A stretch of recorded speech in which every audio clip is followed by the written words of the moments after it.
শিরিন তুমি কি করছো? গাড়ি চালাচ্ছ? তাই একটু এসো দেখি, সামনের দিকে এসো। তুমি তো বড় হয়ে গেছো, ওরা তো বেবিদের, ছোট্ট বেবিদের। শিরিন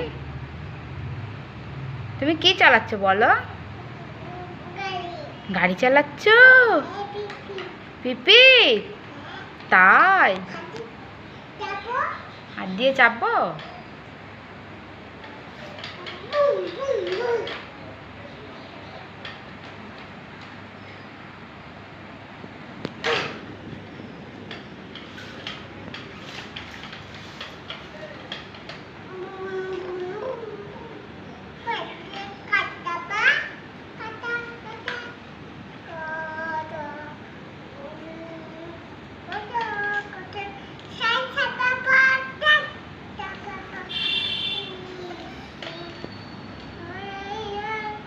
মুখ তোলো, একটু মুখটা তোলো শিরিন।